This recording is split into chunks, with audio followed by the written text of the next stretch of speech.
Man, you saw the logo. You see it's another special presentation. IlFam 790 your social media choice at Black Rasslin Podcast every single Thursday, 8:35 live. But y'all already knew that we are here to discuss the fight tag team championship tournament coming up. Shout out to the Delinquents, fellas. What's going on? What's up? What's up? Yeah, I'm just chilling in the car, man. I hear that, man. All right, so let's get to it. Delinquents. Why? Why is that your name? Are you actual delinquents? I mean, I don't. Can I feel safe in the building when I come through? Mikey may or may not be in the getaway car right now. I'll leave that up to him. So, Delinquents. So me and Josh been friends for like a very long time. I would say like around 16, 17, Josh. We started being friends. Not 16, 17 years. We're not that old, but since we were like 16 or 17. We have always wanted to be a tag team with each other, and like multiple opportunities we try to do it, but never got the ball moving. To around like 2019, and we just came together. We was thinking about a tag team named Delinquents. The word delinquent is like it can be multiple things. It can be young, it can be old. It's just like it's all about the mindset of it a little bit more. If Josh want to piggyback off that a little bit. Yep. So to me, the reason I feel like we are delinquents and what kind of dragged us to that name was when we started wrestling, we were in wrestling class together. We were the two kids of the group. Because of that, we kind of were forced to become friends. We didn't even like each other at first, to be honest. But we were the kids, we were the runts of the family, and we were just flat out delinquents, and it just kind of stuck. And to this day, even as young adults, we are still kind of the runts of our friend group. I don't know how that works exactly, but like we do our bits, we're mischievous, we have fun.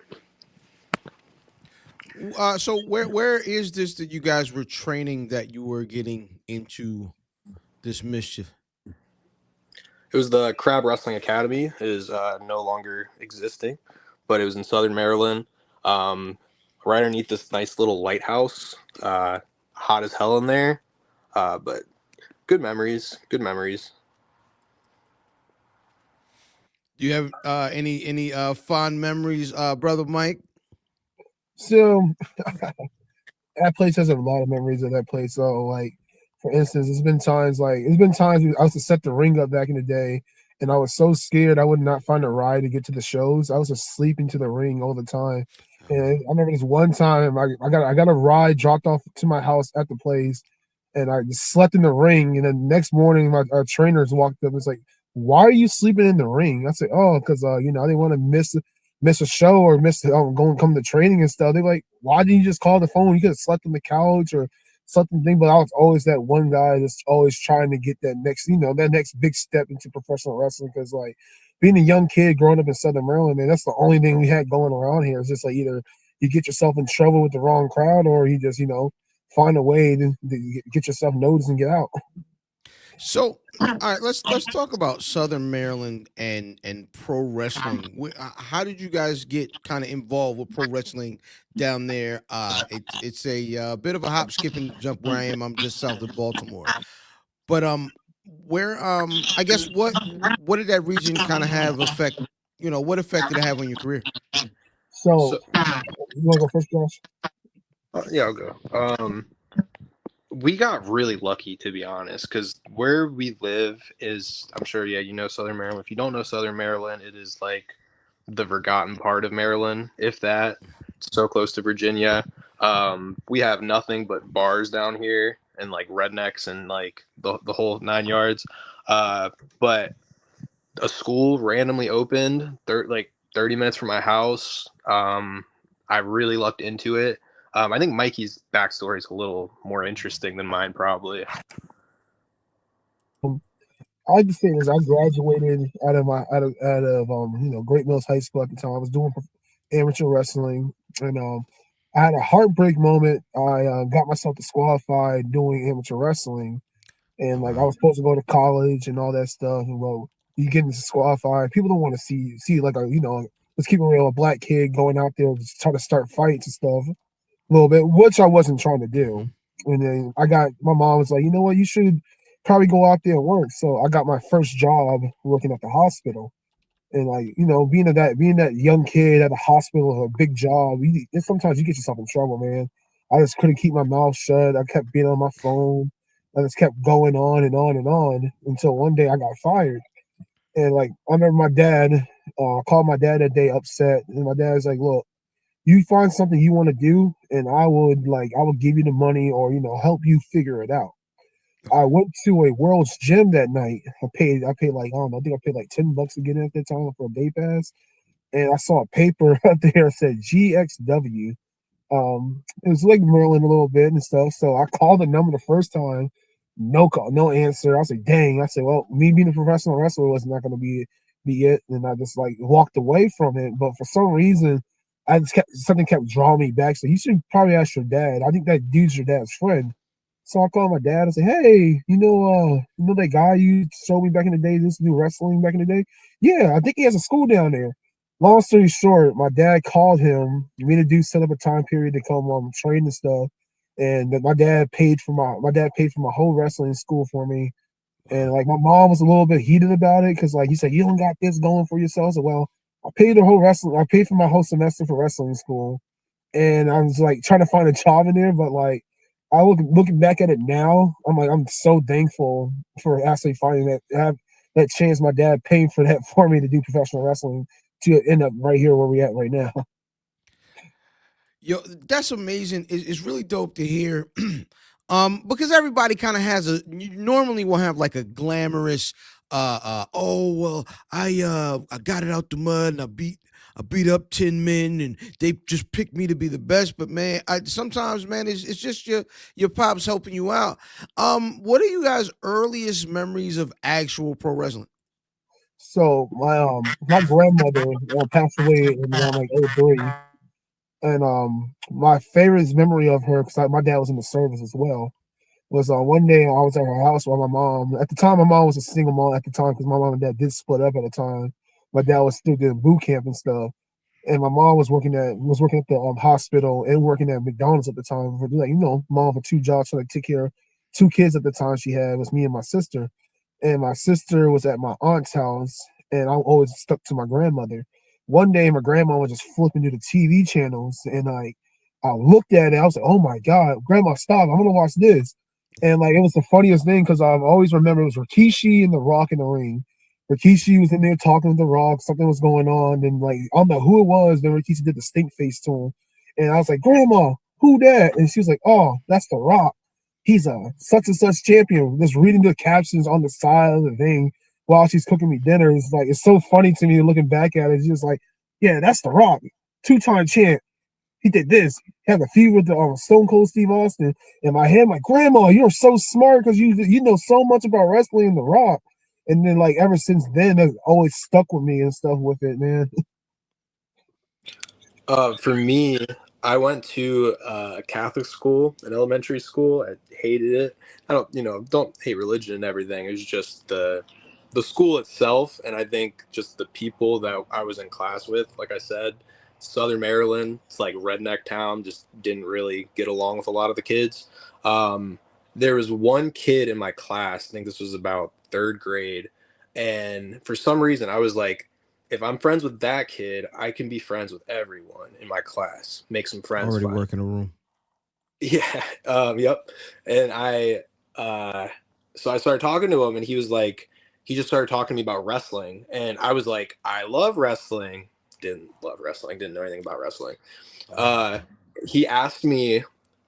I remember he said something about like Edge beating the Undertaker or something, or like he asked me like what happened, and I lied and I gave him the wrong result. And the next day he came to school and he was like, "You lied. You said that the Undertaker beat Edge. Edge beat the Undertaker." And I was like, "Damn, I got caught." So I had to start watching wrestling, and I fell in love with it like right away.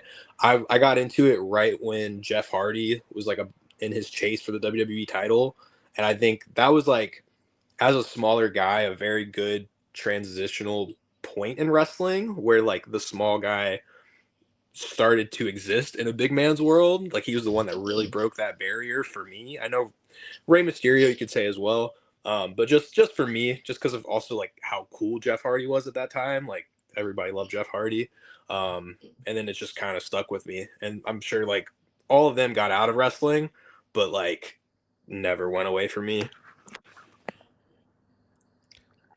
Cool. So let's talk about how you guys actually got together and started forming in the wrestling school.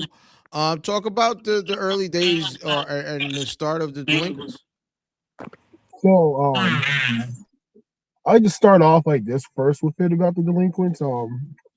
It was how me and Josh first. We always talked about, like I said, we always talked about it. But I think like the icing on the cake was my dad at the time just passed away, and like I was in a very crazy rut. I was telling Josh, I just wanted to quit wrestling. I just didn't want to be around wrestling no more, honestly, because like father helped me get there, get me the time in there, and then like it was a point in time me and my dad had a little falling off and stuff from it, and then like with his passing, kind of like gave me like a okay, what's next? What am I going to do with myself?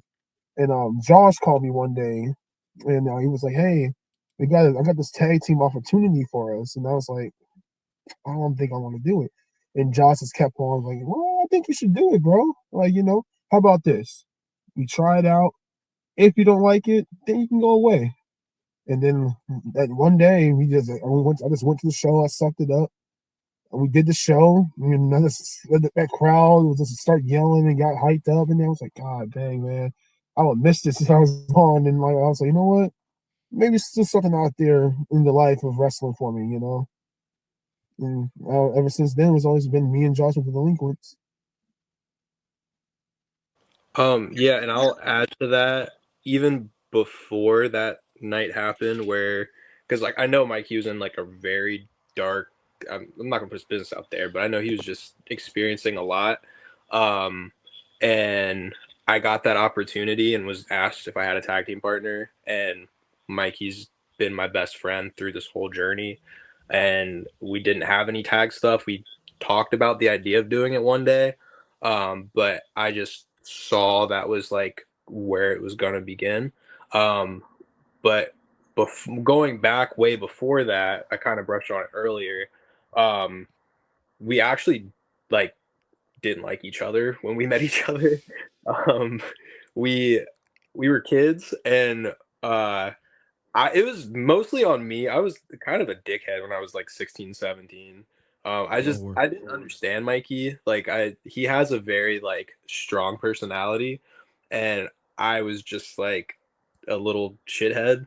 So we just our personalities clashed like really bad.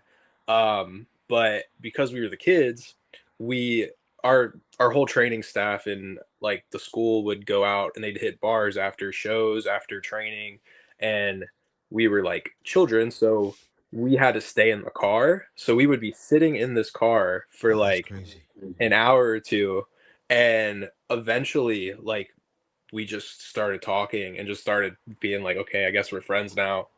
And then it just kind of spiraled from there. Mike, you remember the car? Oh, I remember them cars, man. Them car days used to be insane, man.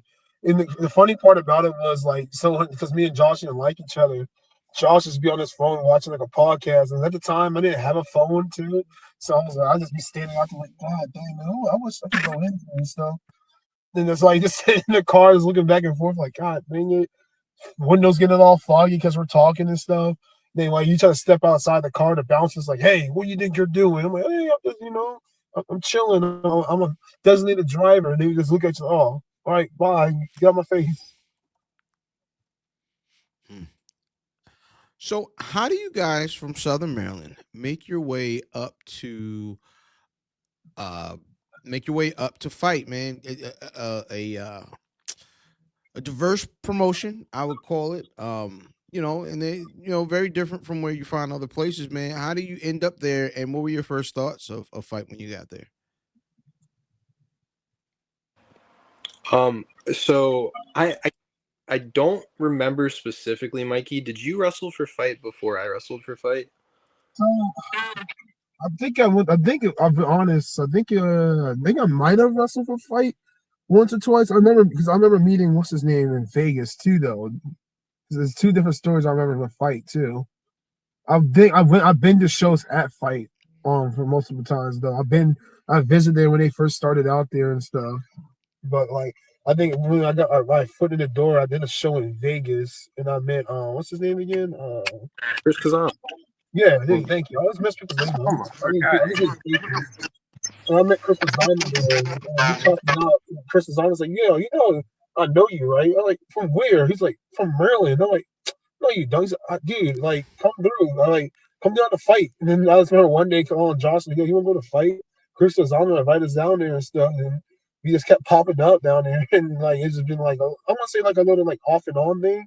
With it was like I said, getting tag teams, still us two trying to figure out who we were at the time as a tag team too. You know what's crazy? I actually just remembered. I think our very first tag match was at Fight Club. I don't even think they know that. That's dope. It was that triple threat with Black Privilege and Pure Ignorance, right? You know what? You're right. Because I remember that because I just got that singlet and I still my boxers are showing still. Still think that's a funny moment. Still a funny moment. If you can if anybody can find it on like IWT, it's a great one to watch. You can see me in my little box. He's like, what is he doing?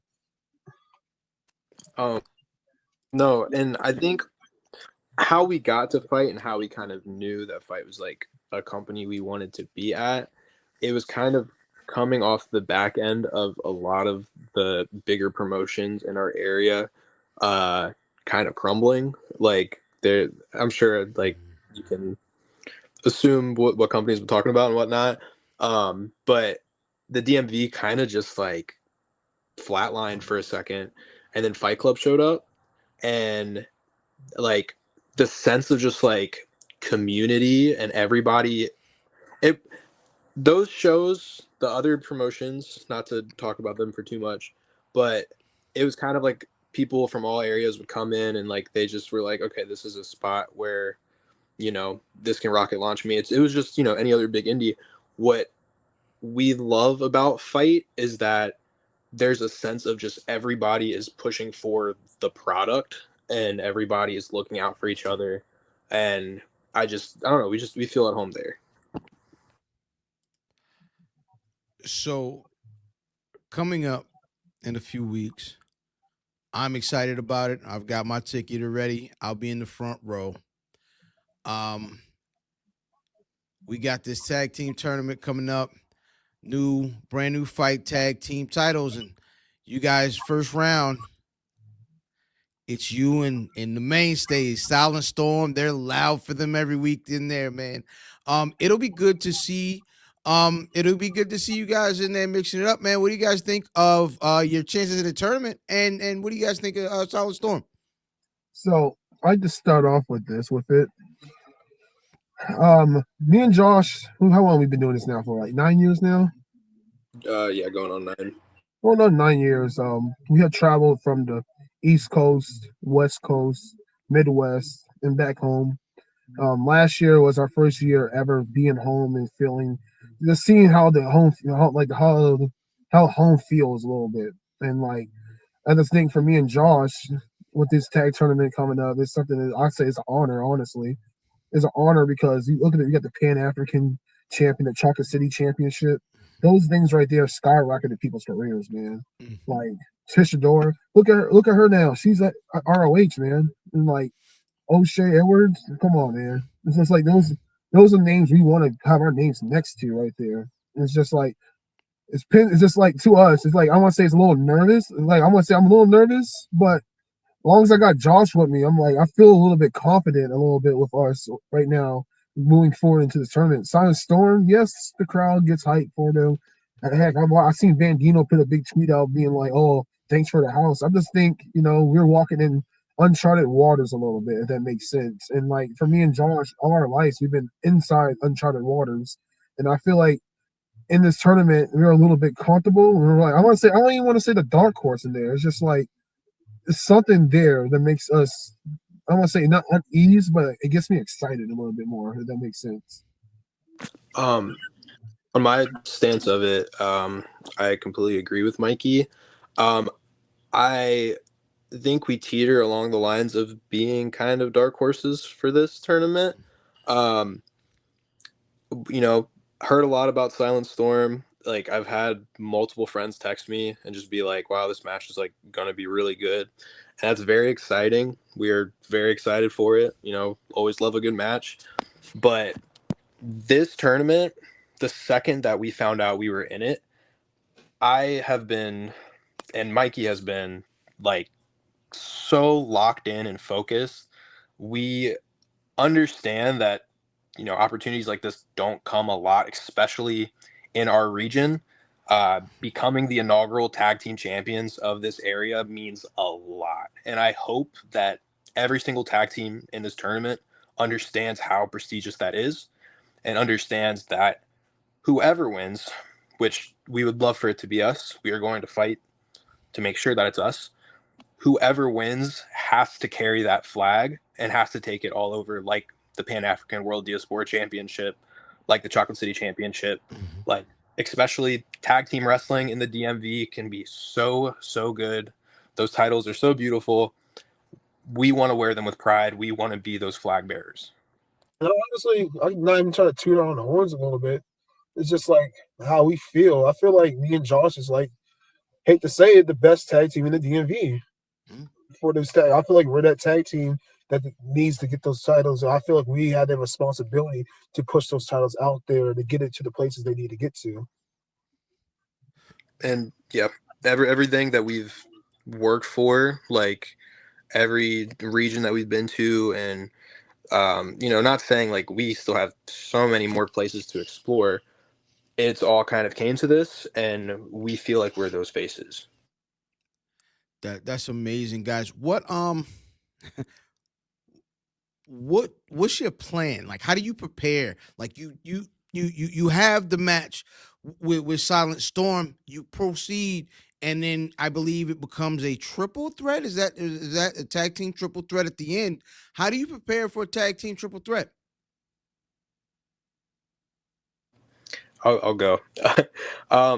There's really not a way to prepare because there's so many outliers. We don't know who we're going to be in the ring with.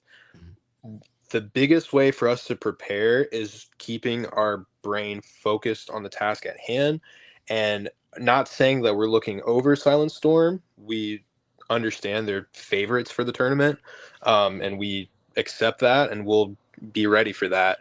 But our focus isn't just wrestling Silent Storm, it's winning the championships. And me and Mikey know each other, and instead of worrying about every other tag team, we're going to worry about our bond. We're going to worry about our bread and butter, what got us to the dance, and what will bring the championships home. So fellas, let me besides this tournament, we've got a couple other matches. My question though is, why should folks show up to fight? I think people should show up to fight because it's more than just a wrestling show. It's for the culture, man. It's for everybody. It's for me. It's for young black athletes, young black kids to look up to. Things in the DMV we don't have a lot of. It's not a lot of black owned things around here. Hell, you can it's for like other races as well as blacks, whites, all. Everybody comes together as one, as a community right there. They're doing more than just wrestling. They're bringing in communities together. Like you asked me, like, I'm just gonna say it like this. I grew up in Southern Maryland. I grew up in Lexington Park. If you ever been into Lexington Park, it's very like low poverty. We don't got no superheroes out there running around trying to protect people. It's like this, man. You go out there, you try to figure out either you become a drug dealer, you on drugs, or you don't do it. You look at the Pan African and all the stuff with the like fighting and all that. They're doing something different. They're bringing the culture to not just for me, not just to you, to everybody to understand. It's just like it's a different feeling. It's like I'm gonna even say it's more. It's just exciting. Yeah, and it's just atmosphere you feel when you're there. I feel when I'm at Fight Club just this overall sense of joy from the crowd that I don't feel from a lot of other crowds, not to like shit on other crowds, but I think everybody that goes there understands what the vibe is and understands that it is such a community and such a group effort. And, especially in the DMV, like there's companies, but there's just not a lot of places where you can just feel like at home and at peace and accepted. Hey man, here it is Sunday, February 16th. Doors at 5. Bells at 6, man. We will see you guys then. Before we get out of here, please let the folks know where to catch you on social media. And one more time, man, why should they be excited about this tournament? Josh Fuller PW on all platforms. Twitter and Instagram's probably the best place to find me. Mikey, I'll let you. See, I know. Let's see here. Mikey Banker PW. Mikey Banker PW on all platforms. Very simple. Is it Mikey Banker PW on all platforms? Twitter. Your Twitter might be Mikey_Banker. Look up Mikey Banker. He's easy to find. There's not a lot of Josh's page is a nice big black eye, big old smile on his face. That's me. In terms of why you should be excited for the tournament, if you like tag team wrestling, if you like competition, if you like going to a place where people are hungry and know that this is a starting point to their careers, you want to see the future of tomorrow, you want to see, just hunger. Like we're all hungry. I hope everybody else is hungry. I'm talking on behalf of all the other tag teams right now, but like we're going in full-fledged. If you've ever followed us at all and you want to see us be passionate about something, this is the place to come see us at our purest form. That's what it is, man. Fellas, I appreciate y'all coming through and stopping by. Give me a second of your time, man. Listen, once again, I am IlFam79 on your social media choice at Black Rasslin. BlackRasslin.com is the site, man. And I will see you guys at Fight. Peace.